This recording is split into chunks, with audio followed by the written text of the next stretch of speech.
नमस्कार, उत्तराखंड समाचार में आपका स्वागत है। मैं हिना जोशी छेत्री। आइए सबसे पहले नजर डालते हैं आज के मुख्य समाचारों पर। केंद्रीय स्वास्थ्य मंत्री डॉक्टर हर्षवर्धन ने कहा, भारत में कोरोना से रिकवरी दर 95% से अधिक। पहले चरण में 30 करोड़ लोगों को लगेगी वैक्सीन। 2025 तक देश को टीबी मुक्त करने का लक्ष्य। प्रदेश में कोरोना के आज 584 नए केस। Active case 6074। अल्मोड़ा के बेस अस्पताल में कोरोना की होगी जांच। 4 जिलों के मरीजों को मिलेगा लाभ। केंद्रीय मंत्री थावरचंद गहलोत ने कहा, दिव्यांगजनों को समाज की मुख्य धारा से जोड़ने की हो रही पहल। बागेश्वर में राष्ट्रीय वयोश्री योजना के लाभार्थियों को वीडियो कॉन्फ्रेंसिंग से किया संबोधित। 1000 से भी अधिक लोगों को बांटे गए कृत्रिम उपकरण। और कोटद्वार में कल से शुरू होगी सेना में भर्ती। अभ्यर्थियों को लानी होगी कोविड नेगेटिव रिपोर्ट। 2 जनवरी तक चलेगा भर्ती अभियान। अब समाचार विस्तार से। केंद्रीय स्वास्थ्य मंत्री डॉक्टर हर्षवर्धन ने कहा है कि देश में कोविड-19 से ठीक होने वालों की दर दुनिया के दूसरे देशों से बेहतर है। कोविड पर मंत्री समूह की 22वीं बैठक के बाद डीडी न्यूज के साथ खास बातचीत में केंद्रीय स्वास्थ्य मंत्री ने कहा कि देश में कोरोना के मरीजों की संख्या 1 करोड़ से अधिक हो गई है, लेकिन उनमें से 95% से अधिक लोग ठीक होकर अपने घर चले गए हैं। स्वास्थ्य मंत्री ने कहा कि 2025 तक देश से टीबी का उन्मूलन होना केंद्र सरकार का लक्ष्य है। कोविड के पिछले 1 साल की अगर बात करें तो भारत ने कई सारे मुकाम हासिल किए। खासतौर पे रिकवरी रेट अच्छा रहा और केसेस भी कम रहे हैं। हमारे साथ हैं केंद्रीय स्वास्थ्य मंत्री डॉक्टर हर्षवर्धन। उनसे जानना चाहते हैं कि सर, जो भारत की अब तक की जो अचीवमेंट रही है उसको आप किस तरह से देखते हैं? देखिए, 2020 में कोविड जब आया था दुनिया में, तो भारत ने सबसे पहले पूरी दुनिया के अंदर 8 जनवरी में इस स्वास्थ्य मंत्रालय में हमने मीटिंग की थी। प्रधानमंत्री ने मोदी जी का नेतृत्व पहले ही दिन से हमको मिला। दुनिया के 2020 में बड़े बड़े देश, अमेरिका का 58%, इटली का 63%, रशिया का 79% और ब्राजील का 86% रिकवरी रेट है। और उसमें आप देख रहे हैं कि हमारा जो रिकवरी रेट है वो 95% से ज्यादा है। कोरोना वैक्सीन को लेकर स्वास्थ्य मंत्री का कहना है कि चरणबद्ध तरीके से वैक्सीन लगाई जाएगी। उन्होंने कहा कि लगभग 30 करोड़ लोगों को प्राथमिकता पर वैक्सीन लगाए जाने का लक्ष्य है। वैक्सीन कब आएगा और किनको लगेगा, क्या आप देशवासियों को कहना चाहेंगे? प्रायोरिटाइज किया गया है क्योंकि सारे देश के लिए तो एक साथ उपलब्ध नहीं है, लेकिन जितनी उपलब्ध है उसके हिसाब से सबसे पहले हेल्थ वर्कर्स हैं सरकारी और प्राइवेट सेक्टर में, फिर फ्रंट लाइन वर्कर्स हैं जिन्होंने फ्रंट से जो है लड़ाई को लड़ा है, और उसके बाद फिर जो है एक कैटेगरी तय की गई है क्योंकि जो 50 साल से ऊपर के जिनको कोमॉर्बिडिटीज़ वगैरह थे और उनकी 80% से ज़्यादा जो मृत्यु हुई है ऐसे लोगों की हुई है। प्रदेश में आज कोरोना संक्रमण के 584 नए मामले सामने आए। वहीं अब एक्टिव केस 6074 हो गए हैं, जबकि अब तक 1408 लोगों की कोरोना के कारण मृत्यु हुई है। इस बीच देहरादून में डोईवाला में एक शादी समारोह में शामिल करीब 28 लोगों में कोरोना वायरस संक्रमण की पुष्टि हुई है। अब प्रशासन के साथ ही स्वास्थ्य विभाग की टीम ने इस क्षेत्र को कंटेनमेंट जोन घोषित कर दिया है। यहां बाहरी लोगों के प्रवेश को वर्जित कर सभी को होम आइसोलेट कर इनकी निगरानी शुरू कर दी गई है। डोईवाला के एसडीएम लक्ष्मीराज चौहान ने भी सभी क्षेत्रवासियों से अपील की है कि कोरोना की गाइडलाइंस का पालन करें और एहतियात जरूर बरतें। तो एहतियात के तौर पे उस मोहल्ले को हमने कंटेनमेंट जोन डिक्लेयर कर दिया गया है और वहाँ पे बैरिकेडिंग वगैरह लगा दी गई है।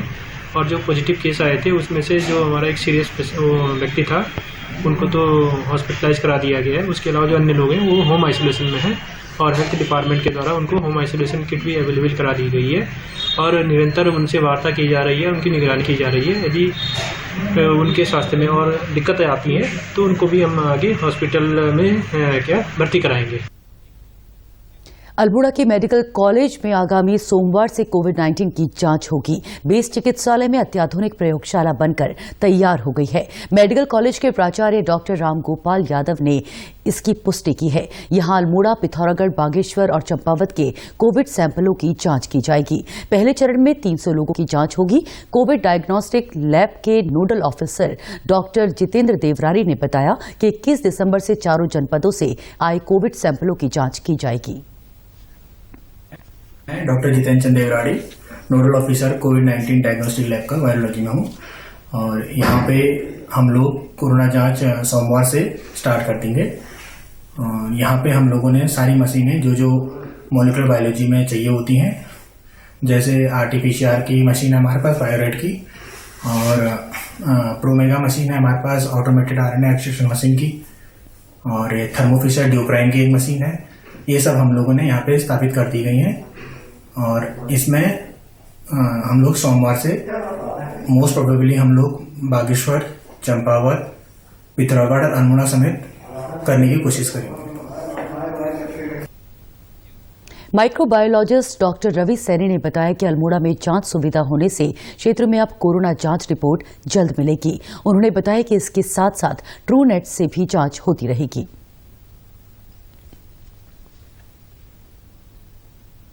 मैं माइक्रोबायोलॉजी हूँ बेस हॉस्पिटल में। पहले जैसे कि आपको शायद पता होगा कि मैक्सिमम जांचें जो 4 डिस्ट्रिक्ट की थी सारी हल्द्वानी जाती थी या कहीं और जाती थी। उससे लोगों को प्रतीक्षा बहुत करनी पड़ती थी रिपोर्टिंग के लिए, रिजल्ट के लिए। तो यहाँ पे जांच होने से, अल्मोड़ा में जांच होने से एक फायदा ये होगा कि लोगों को ज़्यादा प्रतीक्षा नहीं करनी पड़ेगी और जांचें जो हैं हल्द्वानी नहीं जाएंगी, फिर यहीं पे ही सारी होगी। पहले जो थी ट्रू नेट की भी यहाँ पे होती है और अभी भी ट्रू नेट की ही चलती रहेगी यहाँ पे भी, और उससे लोगों को काफी राहत मिलेगी और प्रतीक्षा भी कम करनी पड़ेगी। सामाजिक न्याय एवं अधिकारिता मंत्रालय की राष्ट्रीय वयोश्री और एडिप योजना के तहत आज बागेश्वर में 1081 वृद्धों और दिव्यांगजनों को कृत्रिम उपकरण वितरित किए गए। इस मौके पर केंद्रीय सामाजिक न्याय और अधिकारिता मंत्री थावरचंद गहलोत ने उज्जैन से वर्चुअली संबोधित किया। उन्होंने कहा कि वृद्धजनों, दिव्यांगजनों को समाज की मुख्य धारा में जोड़ने और उनके सम्मान के लिए सरकार ने अनेक योजनाएं चलाई हैं। केंद्रीय मंत्री ने कहा कि दिव्यांगजनों और वरिष्ठ जनों की आवश्यकता को महसूस करते हुए देश में अब तक 5330 शिविर आयोजित कर करीब 8 लाख से ज्यादा लोगों को लाभान्वित किया गया है। कार्यक्रम में प्रदेश के समाज कल्याण मंत्री यशपाल आर्य ने कहा कि दिव्यांगजनों के लिए पहले 7 श्रेणियां थी, जिन्हें अब बढ़ाकर 21 कर दिया गया है। उन्होंने कहा कि दिव्यांगजनों की मदद करने का लक्ष्य हम सभी का होना चाहिए ताकि वो अपने को समाज से दूर महसूस न करें।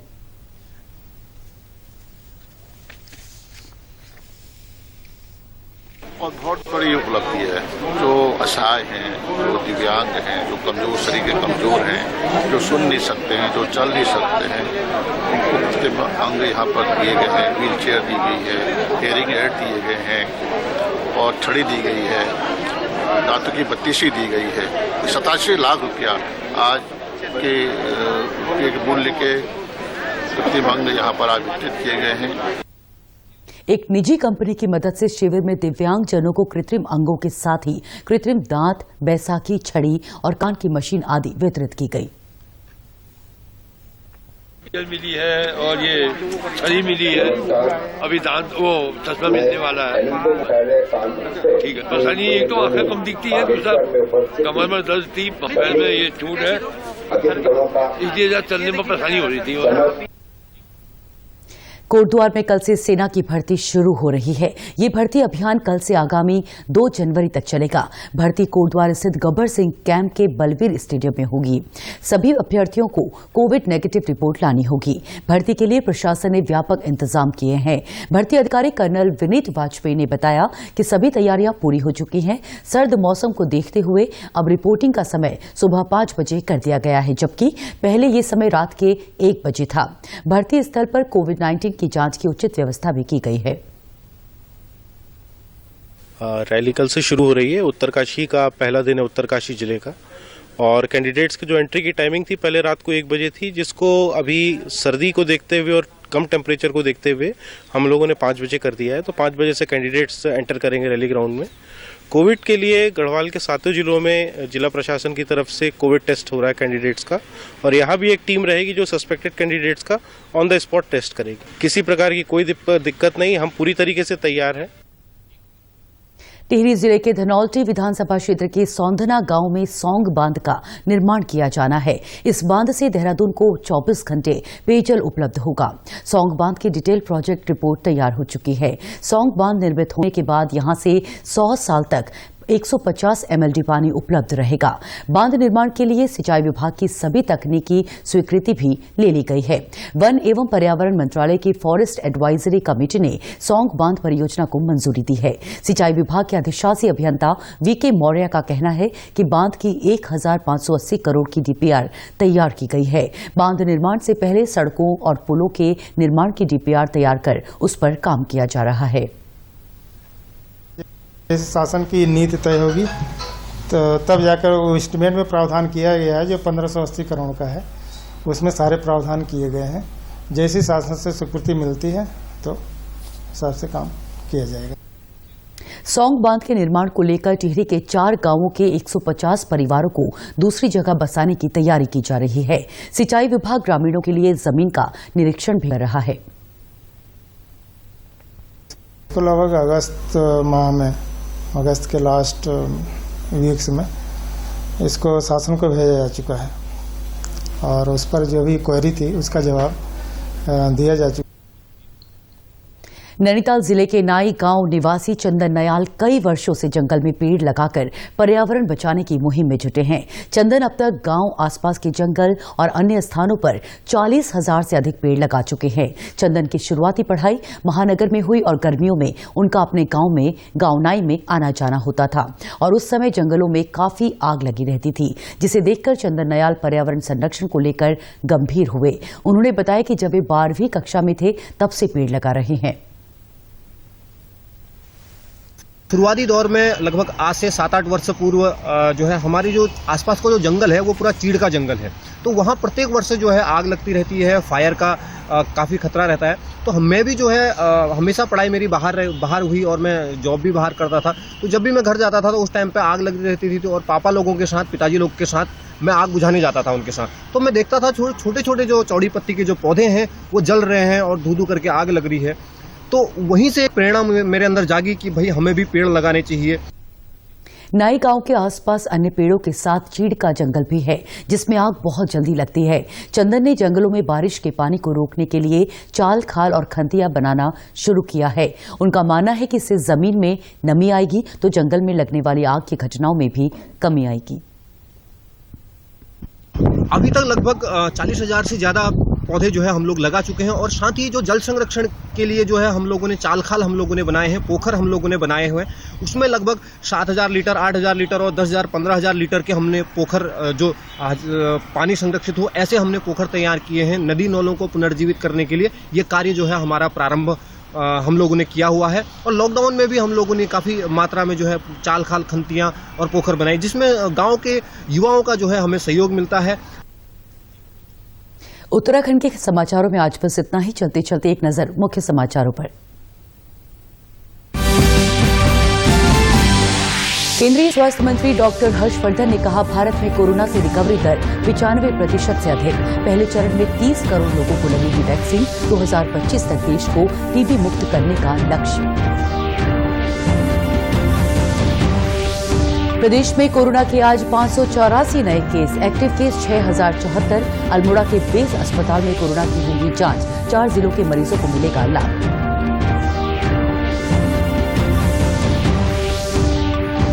केंद्रीय मंत्री थावरचंद गहलोत ने कहा, दिव्यांगजनों को समाज की मुख्य धारा से जोड़ने की हो रही पहल।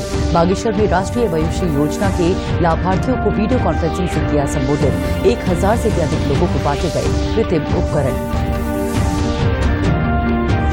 और कोटद्वार में कल से शुरू होगी सेना में भर्ती। अभ्यर्थियों को लानी होगी कोविड नेगेटिव रिपोर्ट। 2 जनवरी तक चलेगा भर्ती अभियान। उत्तराखंड की खबरों के लिए आप हमसे सोशल मीडिया के माध्यम से भी जुड़ सकते हैं। हमारा ट्विटर हैंडल है DD News _देहरादून। हमारा फेसबुक पेज है DD News उत्तराखंड और हमारे YouTube channel DD News Uttarakhand को भी आप सब्सक्राइब कर सकते हैं।